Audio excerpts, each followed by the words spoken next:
Hey everybody, welcome back. David Eon and the lovely Miss Lady Pop Hunter here with another topic of discussion. Yes. Talking while we've been on the subject of collecting, which when are we not? But on the subject of collecting and doing some tips, as it were, top 10 collecting tips, for lack of a better description, in the realm of collecting in general for toys, action figures, comic books, whatever it is that you've got. Yeah, it's not limited to those, even though that's the bulk of what we do. Yes. I mean, you can have your bowl and pitcher sets, you know, your thimble set, spoons. Thimbles. Yeah. Does anybody still do that? Somebody must. Somebody must. A spoon collection. Though that was a big deal back in the day, actually. My aunt used to bring me spoons, and when I was in Italy, a guy, he used to go traveling all the time. He would bring everybody shot glasses. That's another one. Yeah, when I was in Europe, I started collecting bells for every city I went to remind me the cities I visited. So I would get a bell while I was in that city. Yeah. But while we're on the subject of just basically collecting, and obviously primarily it's going to be toys or comics, it was where we're going. And just running down some ideas, like let's say that you've never done this before, you're just getting into it. Or you're getting back. Yeah, or, you know, you could be into it already, and maybe these will still touch a nerve somewhere where you'd be like, yeah, you know what, that's something I need to concentrate on. Yeah. So looking at that, starting off at number one, you know, what are you going to collect? What are your interests? Or is it going to be totally random? And there are people like that. They just got everything. Yeah. Everything you can imagine. It looks like an antique mall. And that can be nice if it's set up. Yeah. Nice. You know, and then the point is, what are your interests? And we had touched on that in another video when we were talking. Not everybody else's interest, not the common trend or the current trend. Yeah. But what are your interests? Do you even like toys? Would you rather collect comic books? Would you rather collect vinyl records or even CDs? We got people on that comes regularly to our channel, especially the live stream. They collect DVDs. They have a huge DVD collection. So it's like, what do you want to collect? Yeah, what hits it for you? Yeah. Where's the nostalgic connection for you that brings you back or that holds your interest? I've seen a lot of people, all they collect is Fisher-Price Little People. Yeah. You know? I saw one guy on YouTube, he only collected Green Ranger, Power Ranger. He loved the Power Rangers growing up, but he only liked the green one. So that's what he collected. The green everything Power Ranger was the green Power Ranger. Not the rest, just the green one. Just the green one. And there's a couple of channels I saw, they only collect horror figures. Yeah. You know, whatever it is, horror, they collect it. And that's cool. And it looks good.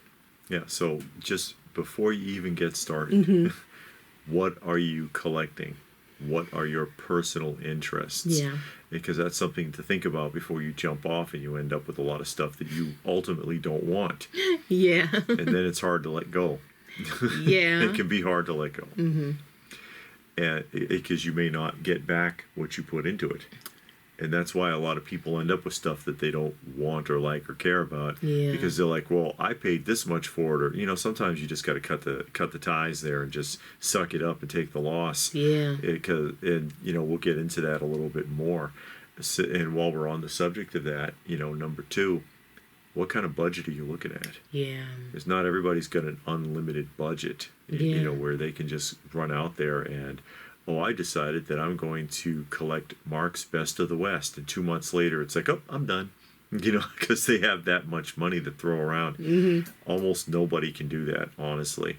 You know, we sure can't. And this is, you know, everything that we've done here has taken a lot of time, patience, and energy. And if we didn't find the right kind of deals, we couldn't do it. Yeah. So what kind of budget are you looking at? How much can you are you planning on setting aside for your hobby, just like any other hobby that you have?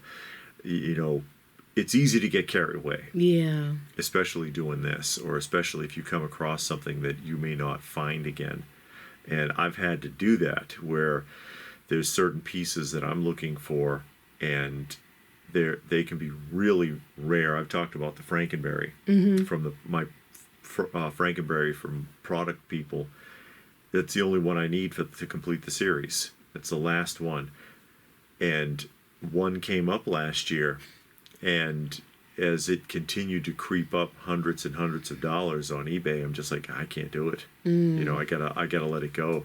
I can't, you know, when we're closing in on the $1,000 mark and we still got like days left, I'm not going to be able to bid on this. No. Because I could go nuts, and then maybe I won't be able to pay the electric bill.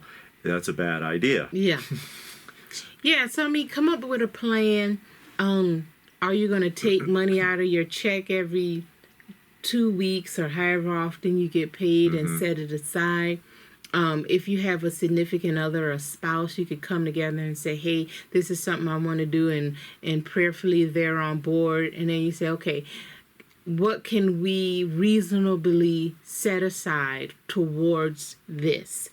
And you come up, oh, well, you can put aside $100 a month or $200 a month or so much, you know, whatever it is. But come up with a realistic budget.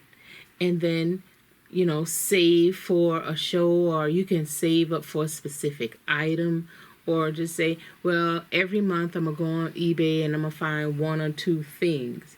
I've heard people say, well, I'm going to just buy 2 things a month.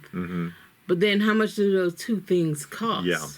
Because if you're talking about, I don't know, G.I. Joe, I know that can be expensive. Transformers can be expensive. Masters of the Universe can be expensive, but and so is Star Wars. But then you got other lines that are not that expensive. So you probably want to put together a nice little budget, come up with a plan. Okay, I'm gonna start saving, but I'm not gonna buy anything for about 3-4 months. Let my little funds build up a little bit. Yeah. And then you go out and buy some, or wait for the next show to come around. Well, I'm going to start saving now, so when the next show come around, I'll go in there with like $400-$500. Something like that. Yeah, and then some people put like independent limits. Like I've seen some people that are, for example, Funko Pop collectors, and like, I will not pay more than $50 for a pop. That's what I did. And they put a shelf on it. I put a $30 cap. 30? Yeah, oh, I wow. did. Because at first I would spend $70, and then I was like, no, I'm dropping that, and I dropped it to 30. And if it's more than 30, I will not buy it. Okay. Yeah. So. Number 3. How are you going to collect? I wrote that down. I mean, David asked me, what did that mean? Yeah. And when I say, how are you going to collect? Are you going to be an in-the-box collector, out-of-the-box collector? If you're comics, are you going to have all graded comics, all raw comics, all Golden Age, all Silver, all Marvel, all DC? Are you going to have like, are you just going to get any beater to complete a run? Like me? or are you looking for better condition? Yeah. You collect records. Are you only going to get first pressings? Are you going to get all the first pressings ever made? You know, because you got them from different countries.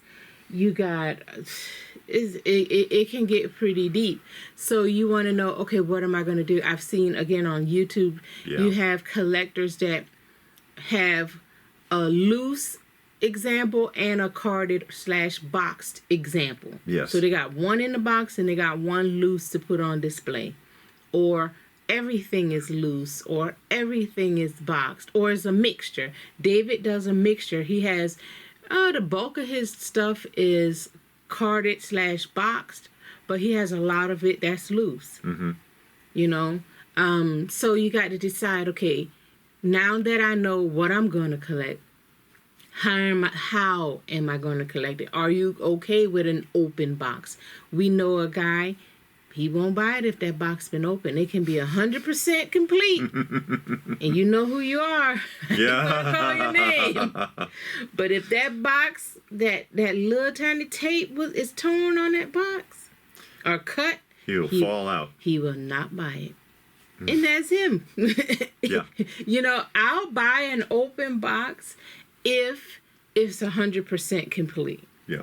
And it's still in the box. You know, David will get one opened 100% in the box. David will get it out of the box if it's 100% complete. Yeah. You know, so that's something major you got to figure out what you're going to do. Some people will buy something and like, okay, I have the figure, now I'll go out and look for the parts to go with it. You know? Yeah. So, number 4? I don't know. Number 4. Next one. Where and how are you going to acquire your collection? Where do you intend to get it from? Are you going to like wait for things to pop up?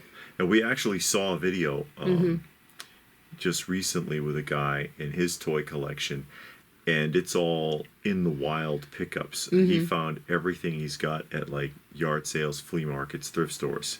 It's all loose stuff, but you know, it's vintage pieces. A lot of stuff's incomplete, but he doesn't have the budget. So he was like, you know, I run around and I pick up scraps of a piece of this and a piece of that, and I put it all together. Or are you going to hunt on eBay? Or are you going to go to shows? What's your plan of action for acquisition? Or is it going to be complete, you know, our thing there, target of opportunity, where and however it comes up, if it's something that fits and it's a reasonable price to us, we might take a crack at it. What's your strategy? Yeah, because that's important when you budget. Where are you going to get this stuff from? You know, a lot of our things do come from eBay, Mercari. We get a lot from shows. We find every now and then you might find something at the thrift store. Rarely. It's rare. But we go to a lot of shows that come up with some great things. Haven't had any luck at yard sales. No, but rarely. they're out there. Hardly you know. ever. No, the last yard sale we went to, we did. But that was those vintage Halloween blow molds. Oh yeah, she wanted like nothing, and they are not cheap. So, but you know, sometimes it's rare anymore because everybody's an expert now. Everybody gets on the phone. Oh, highest price on eBay. That must be what it's worth. Yeah. And you all know the story. As we shift around here, since you've gathered all of this stuff, where are you going to put it? Because space is an issue. Space is a struggle. The struggle is real. Yeah. Where are you going to put it? We are fortunate enough. We have a large bonus room. And we were able to turn it into our little toy museum and house the majority of whatever we have here in a way that it can be displayed and enjoyed. Not everybody has that space, and I know that struggle because I've been there, where you've got no room at all, and that's something that really needs to be considered. Also, the setup as well. You know, how are you going to set things up? Where are you going to get your space? Yeah, how are you going to house it, and then how are you going to display it? Once you found that space, how are you going to display it? Yeah, and that's like 6 and 7 there. You know, because where are you going to put it, and then how will you display it? Yeah, because like we got these shelves and we did videos on it. You see people with bookshelves, Deltoffs, however you want to pronounce that. Some people build custom shelving. For comic books, they just stack up their long, short boxes or build these comic drawers. I've seen those. People do different things to display statues. They buy those wire racks from Home Depot, those heavy duty sturdy ones. Yeah. And then they put their statues on that and make it look really nice. It's some very creative things you can do if you surf around on YouTube and Pinterest. Yeah, you can find some videos on it. Yeah, and it's a lot of DIY things that you can do that's not that expensive. We chose the slat wall system, and they're actually fairly cheap. We got a lot of them from businesses that were going out of business. Yeah. Store closings. Yeah, they had the slat walls, and they were getting rid of them. I mean, it's going out of business, so it's like, we don't need this stuff. When they're down to selling the store fixtures, and they're just giving them away. Yeah. Practically. And that's how we got a lot of this stuff. But you got to figure out, okay, this is a space, and this is what I can do in it. And then you display whatever you have. Yeah, because that can be cumbersome too, because you're not just dealing with the collection, but then how are you going to find room for how you're going to store it? Because if you're, especially like bookshelves is a good example. A lot of people end up with bookshelves because that's within in their budget. But then that bookshelf, how deep is that? Yeah. A foot deep, maybe more. And so you've lost that space filling into the wall, and now your room just got smaller. That's why we chose the slat walls. But since we're in our own house, I mean, if you're in an apartment, you can't do that. Yeah. So we can attach right to the wall. They hug the wall. It keeps the room open and gives us a lot of room to work with. A lot of people don't have that option. So, and can you make the most room or the most use of your bookshelves? And a tip for that also is putting platforms in there. You can put a row of if you have loose things, you can put spice racks in there. Spice racks. So that they can stair step inside. Yeah, so you're not you just can see 'em. Yeah, so you don't just have it all deep and you can't see half of them. Yeah. Put a spice rack in there. Or if it's boxed items, you can still stair step it by putting boxes in there. Like you can get those free shipping boxes from the post office and fold them and set them in there so they're a uniform size, and you can put one thing up and one thing down so you can at least see the next thing behind. Yeah. There's tricks. Yeah. But yeah, how are you going to utilize that space? And then also your lighting, because a lot of people get on you about lighting, especially if you plan on doing YouTube videos. But my thing is, hey, this is my stuff. You ain't paying for nothing. So what do you have to say? Because you don't even have a video showing nothing. No. But if you care, you might want to think about, okay, I have the space designated. I know how I'm going to display it.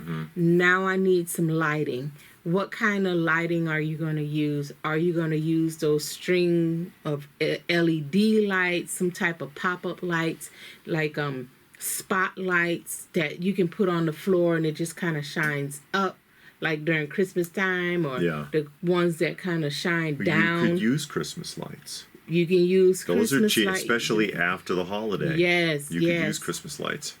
I mean, so those are all things. If the lighting really doesn't matter because you just happy you got a space and some stuff, then you good to go. There you go. Because it's your stuff.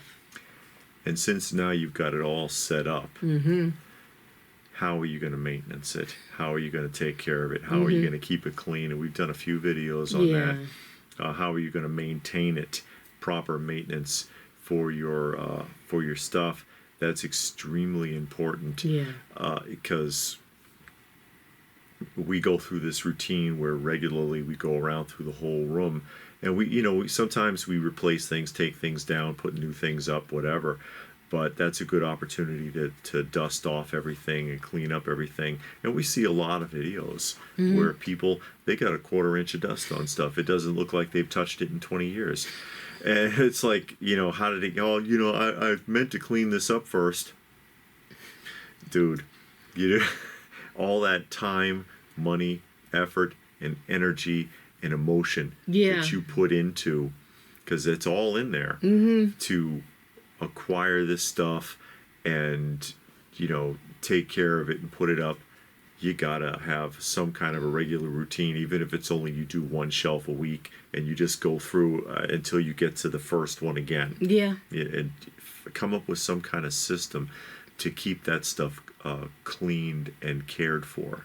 Yeah, and then you find out if anything is missing, anything fell. Oh yeah, something could be broken. Yeah, you never know. Sometimes something can fall off the shelf. Yeah. And break, or something. You know, these things, they get rotten.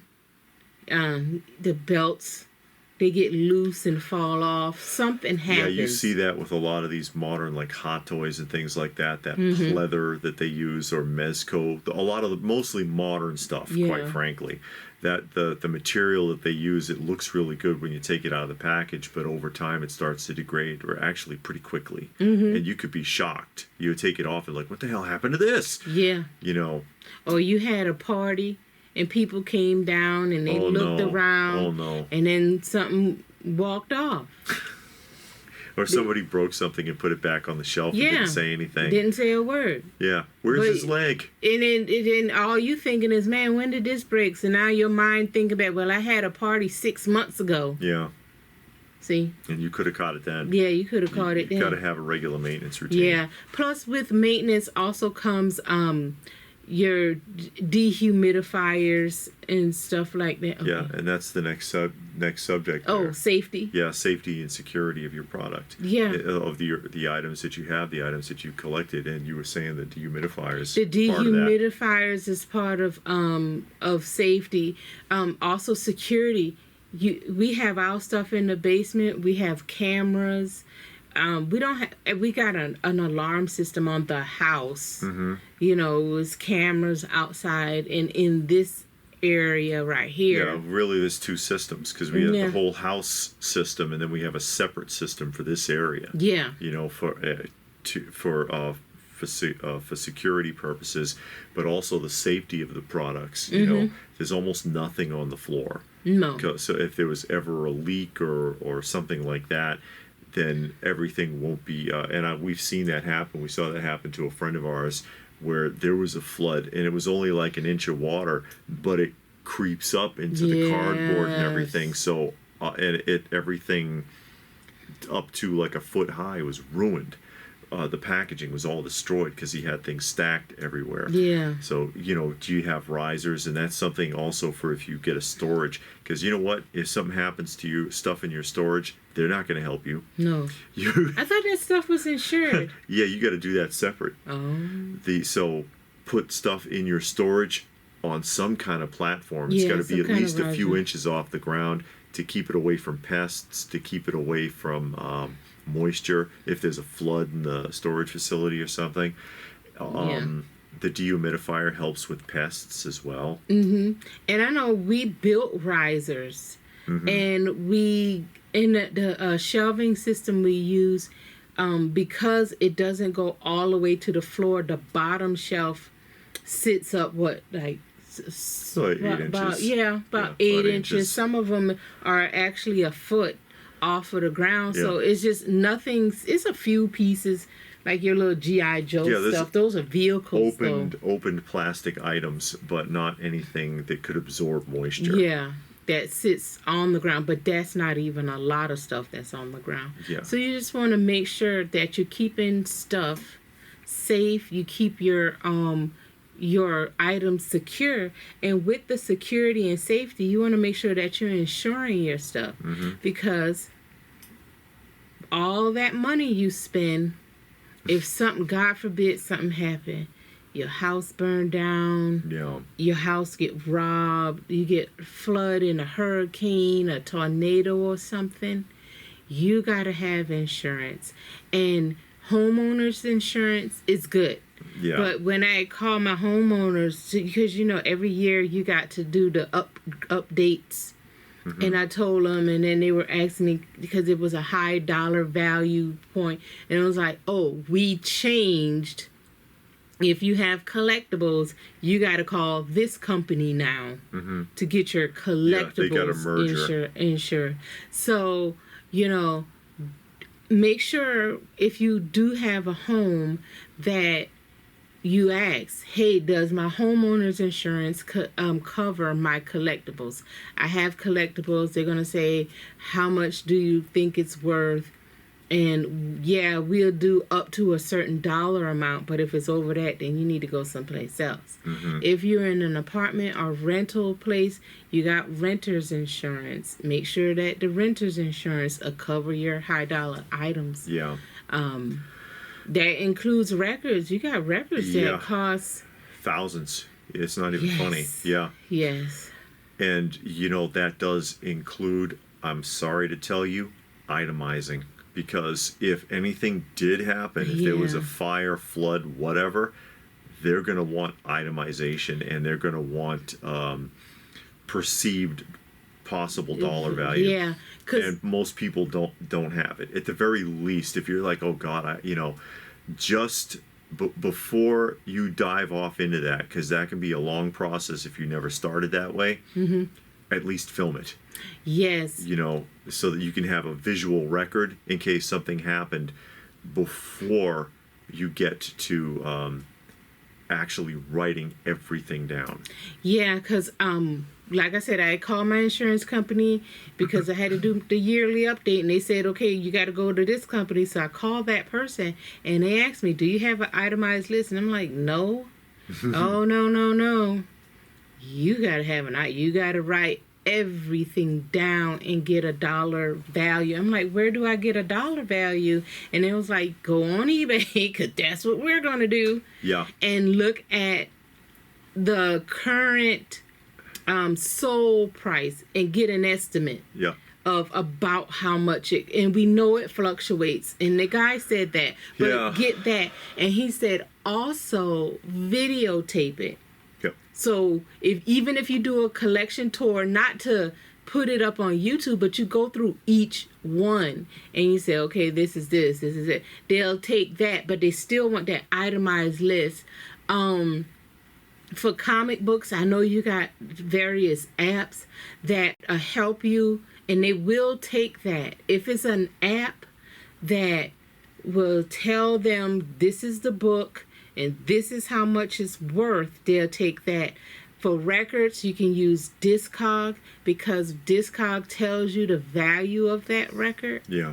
But you also need that video, because it doesn't matter. You can say you got a USS flag knit in a box and it's worth $5,000 because it's sealed. And they're going to be like, okay, that's cool. Where's the picture?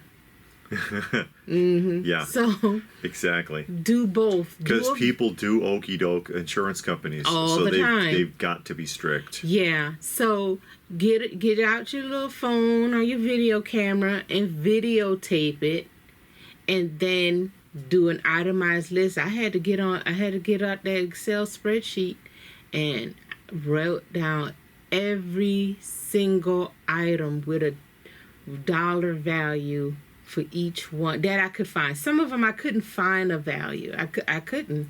Others I was able to. That'll happen. Yeah, others I was able to. And they said they understand everything you probably won't find, but the bulk of the stuff you can find.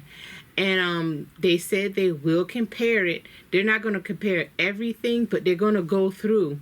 Now, if they see a lot of discrepancy, you say that this item is worth $600, but eBay, the last sold, $50 was $55. Now they're going to scrutinize everything, and then they're going to find out you lied about everything, and then they're going to deny your claim. Sure. They're going to deny you insurance, I should say. So, just be honest. Do your video. Itemize the thing correctly. Don't lie to yourself. If it's not worth that much, it's not worth that much. But it's still, you need to insure it. Yeah. And then lastly, the most obvious thing. Do what you enjoy. Yes. Collect what you enjoy, the way that you enjoy it. I know there's a lot of fussing and carrying on that can go on in the collecting community. It's like, oh, if you've got everything in the box, you need to let those toys breathe. You let your toys breathe. Yeah. My toys are fine. Not so happy. Oh, if you got your comics graded, then that's not what the books were intended for. What the hell do you care if I've got graded or loose books? Man, how do you know I only have graded ones? Maybe I've got it loose and graded. Maybe I have read that book. Mind your business. Yeah. You know, they didn't buy one damn thing in your home. Mm-mm. They don't contribute to anything that you do. They don't pay one bill. But they sure will throw in their 2 cents, whether you need change or not. Yep. And enough is enough, you know. And it's always going to be somebody who doesn't even have videos. Hell, you don't even know if they've got a collection of anything. It's just somebody that wants to run their mouth and give you a hard time. Yeah. You do you the best way that you know how. That's right. You don't have to listen to any of their crap. Mm-mm. And because there's always going to be somebody who's going to give you a hard time about, oh, why would you take that out of the box? Why would you leave that in the box? Why would you do this? Why would you do that? Why do you care? But you know something I like to tell people that say things like that. Yeah. And it'll shut them up every time. If you give that much attention to your spouse, oh God, you wouldn't be asking me all that. I'm serious. Because now they're minding your business. Mm-hmm. I bet you if they would have put that much time, attention, and energy on their spouse, they wouldn't be so unhappy. Wow. Try it next time somebody start minding your business. Tell them that right there. They'll leave you alone. Yeah, maybe they don't have nobody. Mm-hmm. Maybe that's why they don't have nobody. Because they're always minding somebody else's business. You know who they are? Who? That one guy in the video game episode of South Park. And the four of them are trying to beat the one guy. Oh, that song, I did see that. And they're all like dying at the computer, and he's sitting there like this with a mouse, just barely moving his hand, and he's all fat and just like looks like he's falling asleep. That's the guy who's picking on you on the computer. Okay? That's the guy, that's the troll from under the bridge. He's sitting there like, yeah, watch me make this guy upset. That's what it is. Yeah. So, hey. But that's our top 10 collecting tips. And, you might have some other things to say about that. Yeah, some things we didn't think about. Put it in the comment section down below. And please do give the video a thumbs up if you got something out of it. We sure hope you did. Share it if you can. Share the love. Always appreciated. Subscribe if you are new. Check out some of the other content. And if that is it, then what more can we say? But thanks for watching. And we will see you again soon.